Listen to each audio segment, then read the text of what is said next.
Assalamualaikum warahmatullahi wabarakatuh. Perkenalkan, nama saya Ahmad Behaki.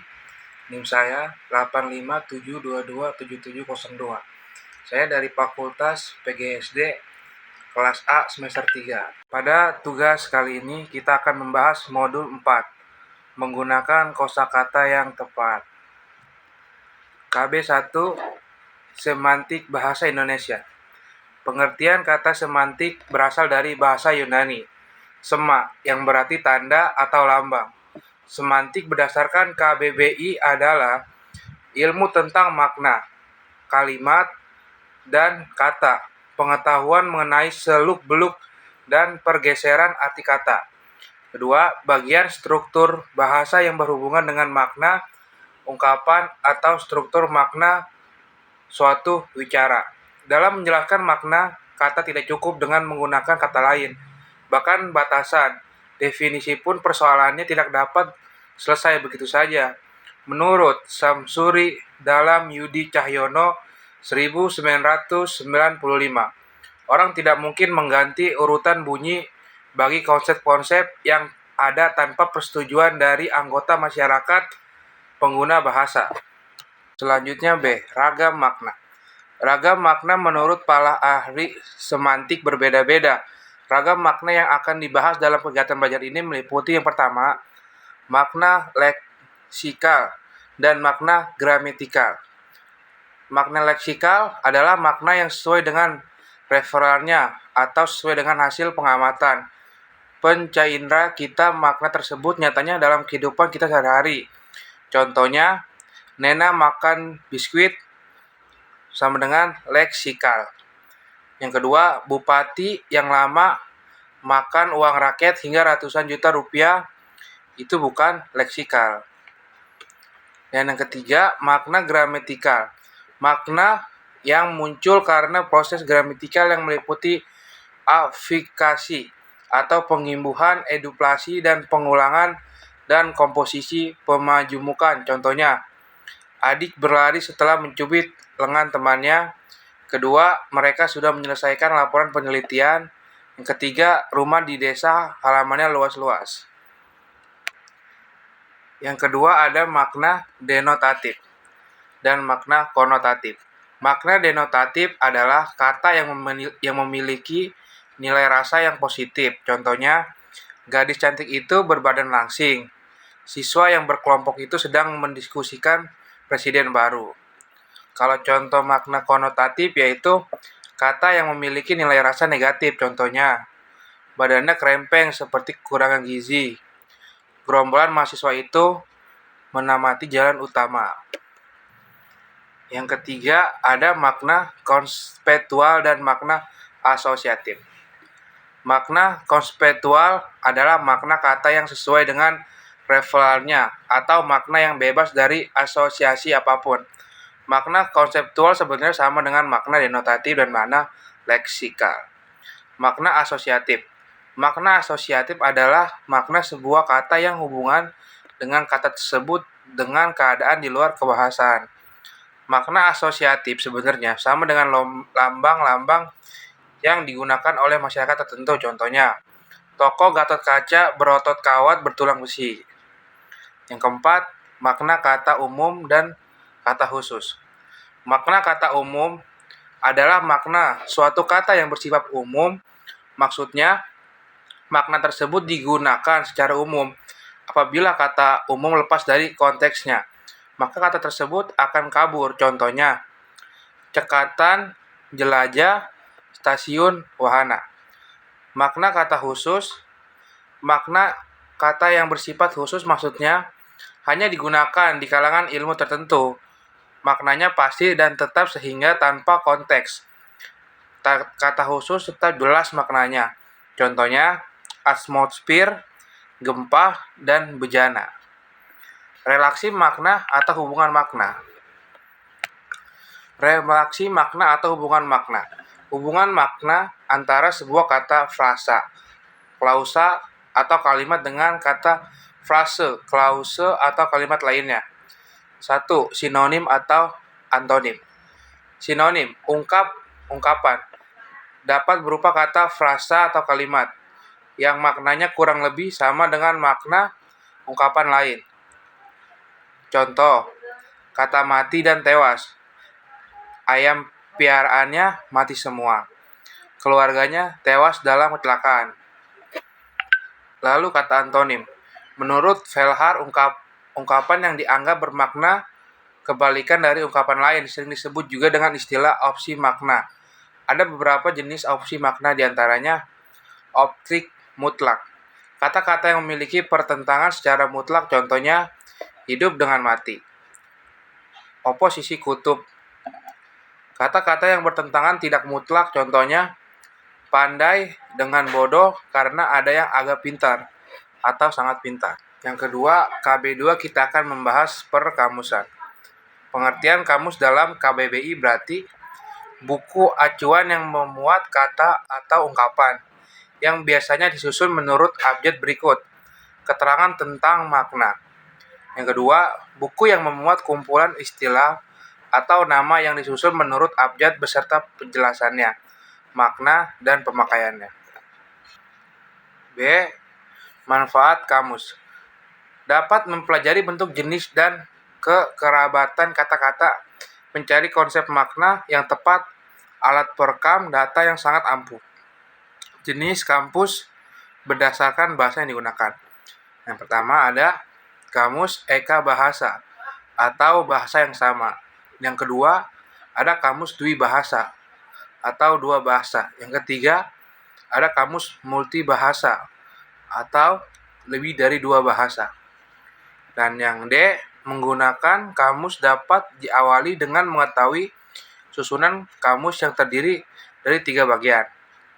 Bagian yang pertama, pendahuluan memuat petunjuk pemakaian kamus. Bagian yang kedua, bagian isi, memuat tentang ejaan resmi, baik penulis maupun pengalan. Kata aksen, ucap jenis, kata etimologi, definisi, sinonim, bentuk turunan, dan pemakaian dengan kalimat.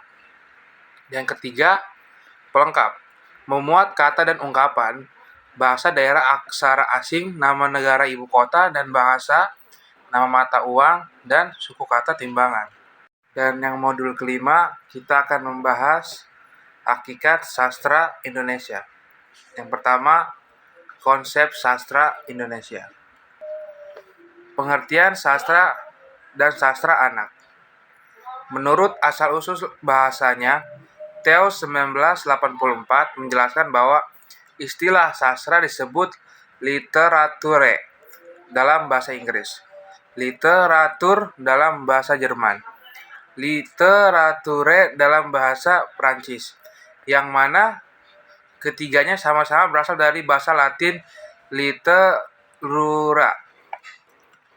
Dalam bahasa Indonesia, kata sastra berasal dari bahasa Sanskerta, yakni berasal dari akar dan kata sas, yang dalam kata kerja turunannya diartikan sebagai mengarahkan, mengajar, dan memberi petunjuk atau instruksi.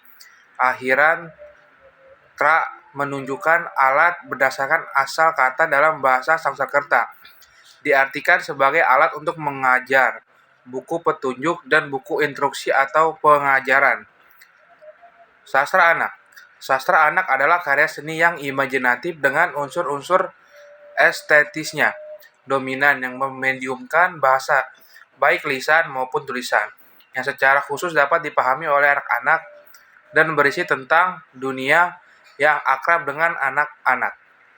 Sementara itu, menurut Sam Rumpet dalam Santosa 2003.8.3, sastra anak didefinisikan sebagai karya sastra yang dikonsumsi anak-anak dan diurus serta dikerjakan oleh orang tua, anak-anak, dan penduduk. Sastra adalah tulisan orang tua kepada anak-anak, sedangkan proses produksinya dilakukan oleh orang tua, termasuk dalam memberikan arahan, bimbingan dalam menentukan buku yang cocok untuk anak.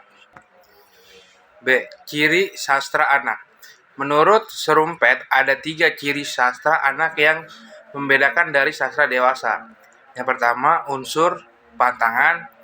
Yang kedua, sajian yang dilakukan dengan gaya secara langsung. adanya fungsi terapan unsur pantangan. Unsur pantangan adalah bahwa dalam menentukan tema dan amanat sastra anak, ada hal-hal yang harus dihindari secara umum.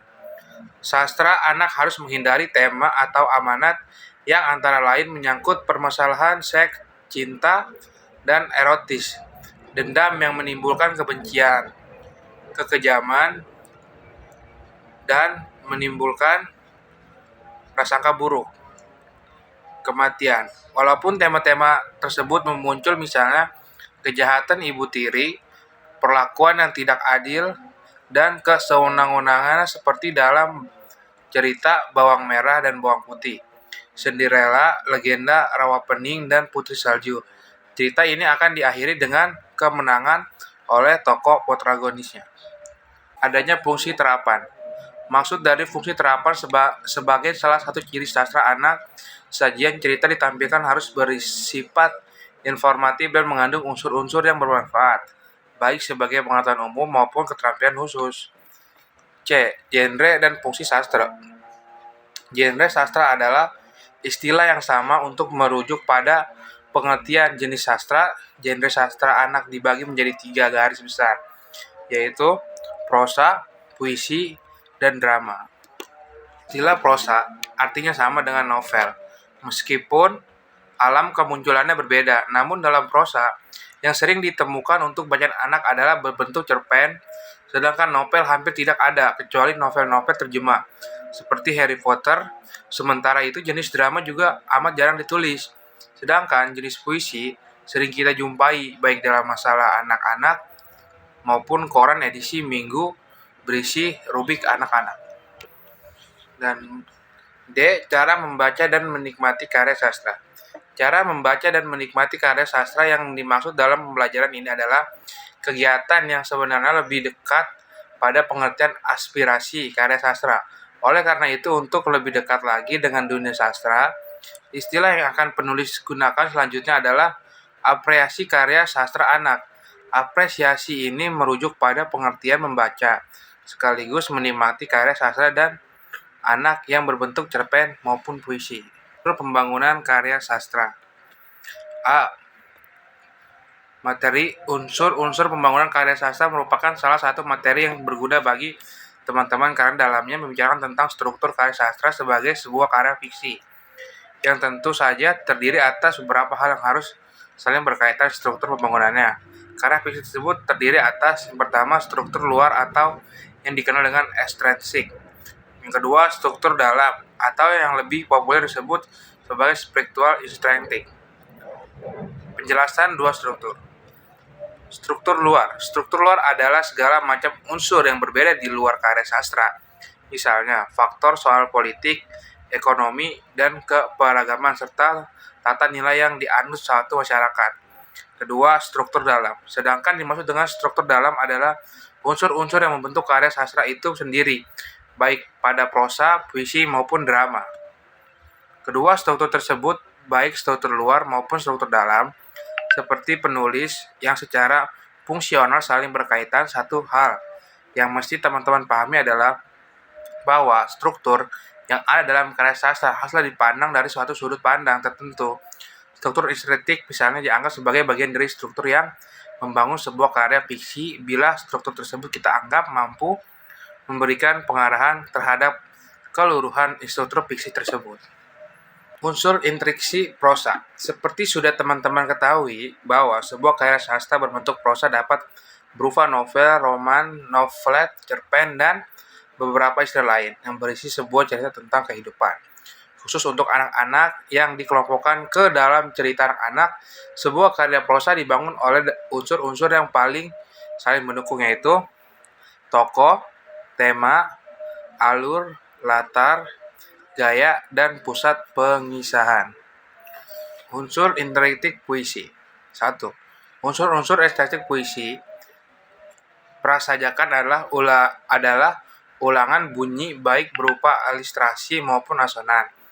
Yang B. Orkestrasi adalah bunyi-bunyi pada puisi kombinasi, satuan-satuan estetika bunyi, aliterasi dan asonasi di awal, di tengah, dan di akhir. 2. Unsur-unsur estetik satuan arti. Unsur-unsur ini berupa kata, frasa, dan kalimat yang dipilih dan disusun untuk mendapatkan nilai estetik. Selanjutnya kita masuk modul 6. Cerita anak-anak. Ada 3 bagian. Yang pertama, hakikat cerita anak-anak, dan yang kedua, unsur pembangunan cerita anak, dan yang ketiga, analisis cerita anak. Yang pertama, hakikat cerita anak-anak. Yang pertama, unsurnya pantangan, yang berhubungan dengan segi isi cerita, yang bersifat negatif yang tidak pantas untuk diketahui anak, karena unsur-unsur tersebut dapat mempengaruhi perkembangan jiwa anak ke arah yang tidak baik. Yang poin kedua, unsur penyajian. Dialog yang digunakan harus wajar. Bahasa yang digunakan harus lugas, tidak boleh menggunakan bahasa orang dewasa. Poin ketiga, fungsi terapan. Cerita anak disusun dengan mengembangkan misi pendidikan, pengetahuan pertumbuhan anak, dan pengalaman tentang kehidupan. Manfaat cerita anak-anak. Poin pertama, bisa menjadi sahabat anak karena memiliki peranan penting dalam perkembangan seorang anak. Poin kedua, anak-anak bisa memiliki rasa percaya diri, bisa merasakan cinta kasih. Poin ketiga, anak-anak juga bisa menambah perbendaharaan kata. Dan yang poin keempat, dapat meningkatkan minat anak pada hal-hal baru. Yang kedua, unsur-unsur pembangunan cerita anak. Tema cerita. Tema adalah cerita, ibarat sebuah fondasi pada bangunan, yang berarti tema merupakan elemen penting dalam sebuah cerita. Dalam tema biasanya terdapat amanat yang menjadi ujung tombak atau tujuan utama seseorang pengarang dan dalam membuat sebuah cerita. Yang kedua, ada amanat. Amanat adalah sebuah cerita dapat disampaikan secara implisit dan eksplisit. Implisit jika jalan keluar atau ajaran moral itu tersirat di dalam tingkah laku tokoh. Eksplisit jika pengarang pada tengah atau akhir cerita menyampaikan seruan, saran, peringatan, larangan berkenaan dengan gagasan mendasari cerita itu. Yang ketiga, tokoh. Tokoh ialah individu rekaan yang mengalami peristiwa atau berlaku dalam berbagai peristiwa cerita. Contohnya, tokoh pada umumnya berwujud manusia, terdapat juga berwujud binatang, benda yang diinisialkan atau diseumpamai sebagai manusia. Dalam pertokohan ada 2 macam, yaitu tokoh sentral dan tokoh bawaan, dan yang kedua tokoh datar atau tokoh bulat.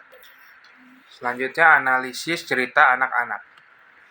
Analisis dalam Kamus Besar Bahasa Indonesia atau KBBI bermakna menyediakan suatu penyelidikan. Ini berhubungan segala hal yang diselidiki tentang suatu tersebut.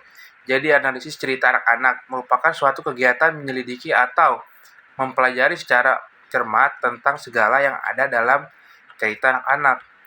Tujuan analisis penyelidikan atau analisis tentang tema bertujuan untuk mengetahui tema atau gagasan dasar yang disampaikan oleh pengarang.